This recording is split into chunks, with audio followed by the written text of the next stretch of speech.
तो एक बार फिर से आप सभी का स्वागत है। बुलेटिन की शुरुआत करते हैं सबसे पहले तुर्की में आए भीषण भूकंप के साथ। तो मिडिल ईस्ट के 4 देश तुर्की, सीरिया, लेबनान और इजराइल में आए भूकंप के झटकों से बड़ी तबाही हुई। सबसे ज्यादा तबाही एपिसेंटर तुर्की और उसके नजदीक सीरिया के इलाकों में देखी जा रही है। तुर्की में 2300 और सीरिया में करीब 1500 लोगों की जान जा चुकी है। वहीं 11,000 लोगों के घायल होने की भी खबर है। तुर्की सरकार ने 7 दिन का राष्ट्रीय शोक घोषित किया है।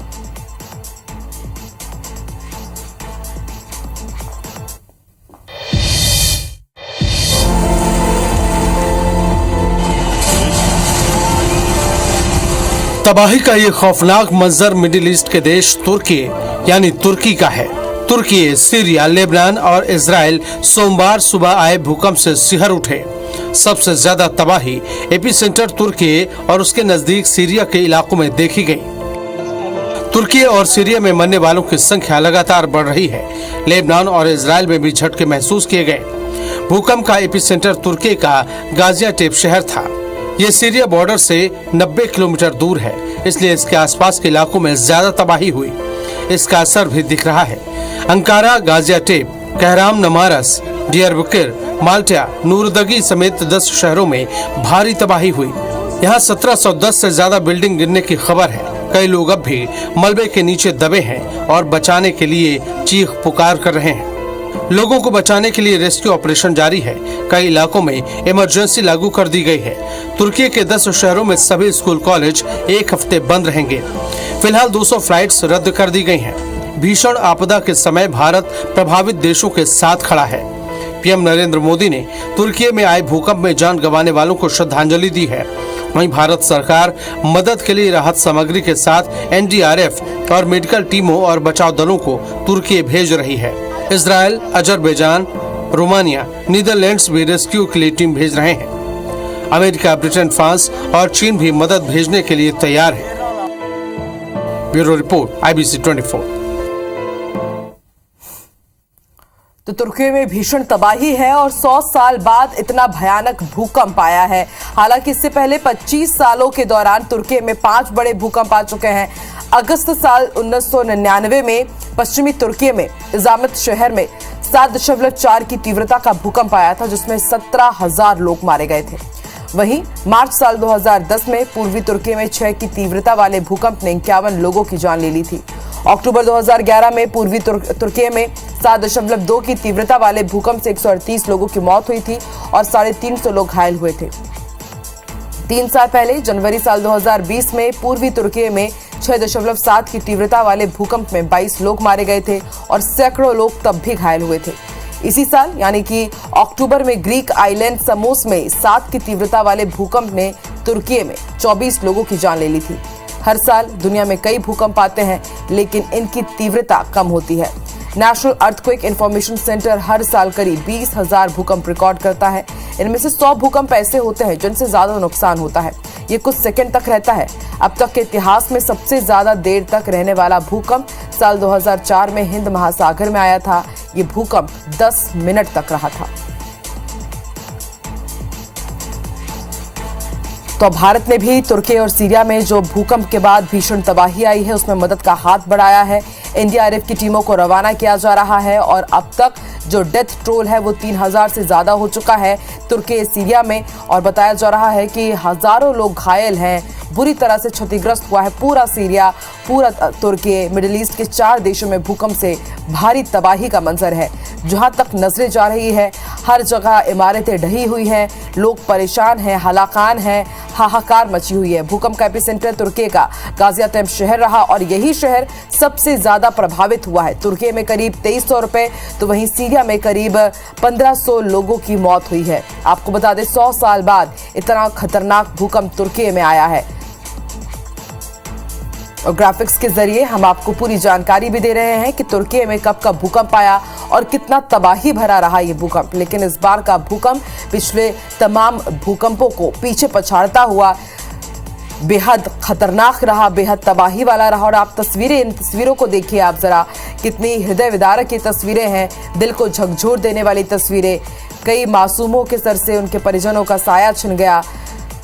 बच्चे दर दर की ठोकर खाने के लिए मजबूर हैं। आसपास के जितने भी देश हैं वो सभी अब एकजुट होकर के तुर्की और सीरिया की मदद के लिए आगे आए हैं। तुर्की में 7 दिन का राष्ट्रीय शोक घोषित किया गया है। प्रधानमंत्री नरेंद्र मोदी ने भी जान गंवाने वालों को श्रद्धांजलि दी है और शोक व्यक्त किया है। इसके साथ ही पीएम मोदी ने ये भी कहा है कि मदद के लिए भारत सरकार तत्पर है। मदद के लिए भारत सरकार राहत सामग्री भी भेज रही है और इसके साथ ही एनडीआरएफ, मेडिकल टीमें और बचाव दल को रवाना कर दिया गया है।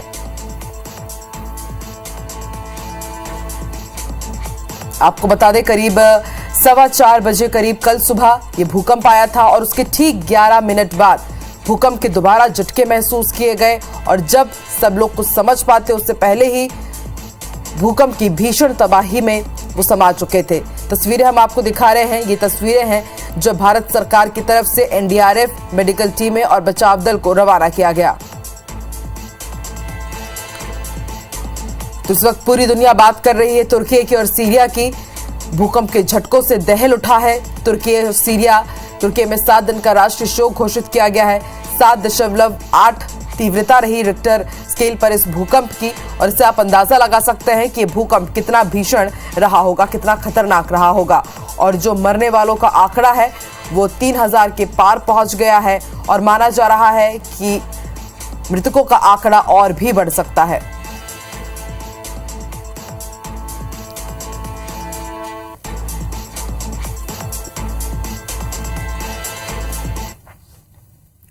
चलिए, इस महाप्रलय के बाद रुख करते हैं कुछ दूसरी खबरों का। बड़ी खबर आपको भोपाल से बता दें, शिवराज कैबिनेट की आज अहम बैठक होने जा रही है। एमपी आईटी निवेश प्रोत्साहन नीति पर चर्चा होगी। निवेश प्रोत्साहन नीति को मार्च तक जारी रखने का प्रस्ताव दिया जा सकता है। विज्ञान और प्रौद्योगिकी विभाग बैठक में प्रस्ताव रखेगा। पंप हाइड्रो स्टोरेज परियोजनाओं पर भी चर्चा होगी। निजी जमीन रजिस्ट्री में छूट का भी प्रस्ताव लाया जाएगा।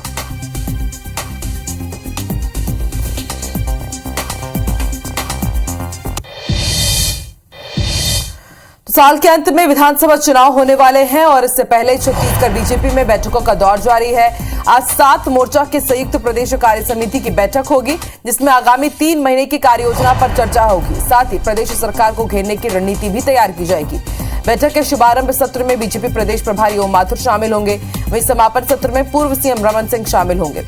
आज होने वाली बैठक में संगठन महामंत्री अजय जामवाल भी मौजूद रहेंगे। कल यानी सोमवार को भी बैठक हुई थी। भाजपा के सभी मोर्चा के राष्ट्रीय प्रभारी और प्रदेश पदाधिकारियों की बैठक रायपुर के कुशाभाऊ ठाकरे परिसर में हुई।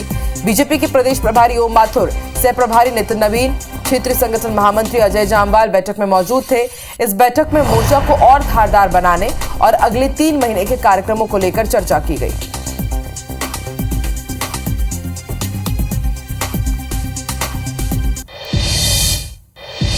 और अब बात करते हैं आरक्षण की। छत्तीसगढ़ आरक्षण मामले में बिलासपुर हाईकोर्ट ने राज्यपाल सचिवालय को नोटिस जारी कर जवाब मांगा है।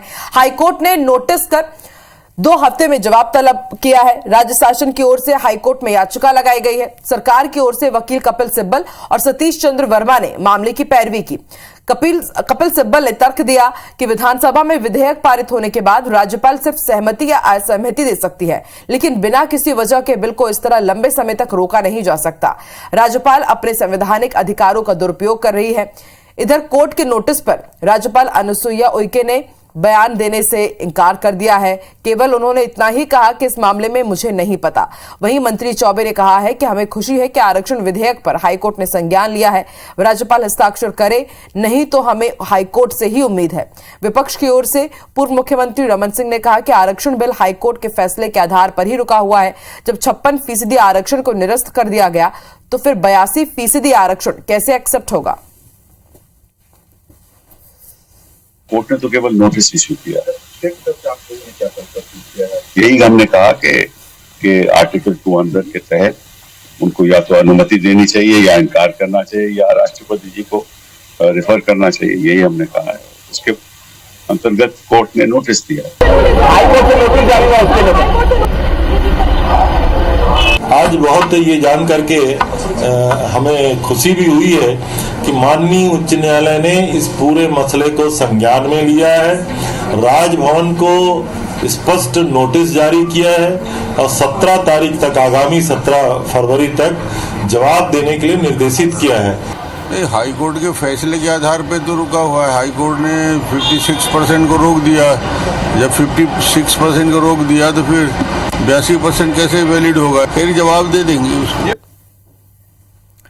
बिलासपुर हाईकोर्ट ने आरक्षण संशोधन विधेयक को लेकर राजभवन को नोटिस जारी किया है, जिस पर अब सियासत तेज हो गई है।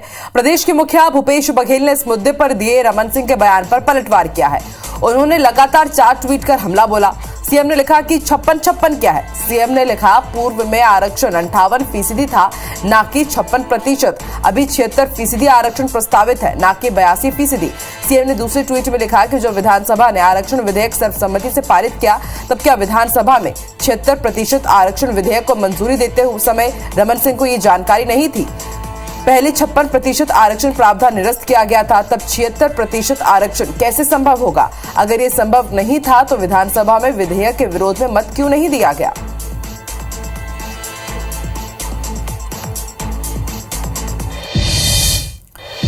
छत्तीसगढ़ विधानसभा का बजट सत्र 1 मार्च से 24 मार्च तक चलेगा और इस दौरान कुल 14 बैठकें होंगी। इससे पहले मुख्यमंत्री भूपेश बघेल अपने सभी मंत्रियों से विभागीय बजट पर चर्चा पूरी कर चुके हैं। सीएम ने मंत्रियों से चर्चा के अंतिम दिन सोमवार को कैबिनेट मंत्री रविंद्र चौबे, मोहम्मद अकबर और कवासी लखमा के विभागों की बजट तैयारियों की समीक्षा की। सीएम बघेल ने अपने विभागों की भी बैठक ली। बजट के प्रस्तावों पर चर्चा हो रही है। आज वन विभाग, उद्योग विभाग, ऊर्जा और खनिज विभाग और कृषि पंचायत विभागों के लगातार चर्चा है। अभी अन्य विभागों के साथ चर्चा चल रही है। जो हमारे नए प्रस्ताव है, चूंकि चुनाव का वर्ष है, हमारे विभाग के द्वारा जो अलग अलग प्रस्ताव दिए गए हैं, बजट की कितनी उपलब्धता होती है, कितनी सहमति मिलती है, उसकी लगातार चर्चाएं जारी हैं। रामचरितमानस के सुंदरकांड की एक चौपाई पर यूपी के बाद अब मध्य प्रदेश में भी सियासत शुरू हो गई है। कांग्रेस ने रामायण की चौपाई को लेकर देश में चल रहे बहस का जिम्मेदार बीजेपी को ही बता दिया है। ये रिपोर्ट देखिए। रामचरितमानस की एक चौपाई को लेकर देश में चल रहे विवाद पर मध्य प्रदेश में भी सियासत गरमाई हुई है। कांग्रेस विधायक पीसी शर्मा ने रामायण की चौपाई को लेकर देश में चल रही बहस का जिम्मेदार बीजेपी को बताया। शर्मा ने कहा कि रामायण की चौपाई को लेकर प्रपंच और षड्यंत्र बीजेपी का ही है। बीजेपी के इशारे पर अब चौपाई की गलत व्याख्या की जा रही है। रामायण की जो तुलसीदास जी की जो चौपाई है, इसमें उन्होंने कहा कि शूद्र नारी और ताड़ना के अधिकार, ये ताड़ने वाली बात है। गलत व्याख्या करके ये केवल वोट की राजनीति। वहीं रामचरितमानस पर कांग्रेस नेता पीसी शर्मा के बयान पर बीजेपी ने पलटवार किया। किसी ने गोस्वामी तुलसीदास जी के भाव और भावनाओं का अपमान किया है तो उन पर कार्रवाई होना चाहिए, और कार्रवाई विधि सम्मत है, कानून की कार्रवाई है। मुझे लगता है राजनीति शायद कांग्रेस पार्टी कर रही है। दरअसल यूपी में इस वक्त रामचरितमानस की एक चौपाई को लेकर सियासी बखेड़ा खड़ा है। ढोर गंवार शूद्र पशु नारी इस चौपाई पर विवाद है। शंकराचार्य अविमुक्तेश्वरानंद सरस्वती ने धर्म और जाति को लेकर बयानबाजी करने वाले राजनेताओं को आड़े हाथों लिया। शंकराचार्य का कहना है कि चुनाव आयोग को ऐसे राजनेताओं के खिलाफ कार्रवाई करनी चाहिए जो धर्म को लेकर बयानबाजी करते हैं। चुनाव आयोग को ऐसे राजनेताओं को राजनीति करने और चुनाव लड़ने से रोकना चाहिए। शंकराचार्य का यह भी कहना है कि राजनेताओं ने संतों महंतों का काम भी खुद करना शुरू कर दिया है। धर्मनिरपेक्षता की शपथ लेकर नेता अफसर मंदिर के प्रबंधक बन जाते हैं। आज राजनेता वो सारे काम कर रहे हैं जो एक धर्माचार्य को करना चाहिए। स्वामी अविमुक्तेश्वरानंद ने आगे कहा कि देश को हिंदू राष्ट्र के बजाय राम राज्य बनाने की दिशा में काम करने की जरूरत है। लोग जो भारत के राजनीति के, जो भारत के चुनाव आयोग में पंजीकृत राजनीतिक दल हैं, उनका कोई सदस्य अगर भारत के नागरिकों में भेद डालने वाले वक्तव्य दे रहा हो या वैसा कोई कार्यक्रम कर रहा हो, तो चुनाव आयोग को अब संज्ञान लेने की आवश्यकता आ गई है। चुनाव आयोग संज्ञान में ले और ऐसे राजनेताओं को राजनीति करने से रोके, चुनाव लड़ने से रोके। शिवपुरी के कांग्रेस विधायक प्रागीलाल जाटव का एक विवादित बयान सामने आया, जिसमें वो जनता पार्टी को जानवरों की पार्टी कह रहे हैं। दरअसल आगामी 10 फरवरी को शिवपुरी जिले के बैराड़ कस्बे में पूर्व सीएम कमलनाथ की सभा होनी है, जिसकी तैयारियों का जायजा लेने के लिए पूर्व मंत्री जयवर्धन सिंह और लाखन सिंह यादव शिवपुरी पहुंचे थे। इसी दौरान कांग्रेस विधायक प्रागीलाल जाटव ने मन से कार्यकर्ताओं को संबोधित करते हुए ये बयान दे डाला। बता दें कि प्रागीलाल जाटव शिवपुरी के करैरा विधानसभा से कांग्रेस के विधायक है।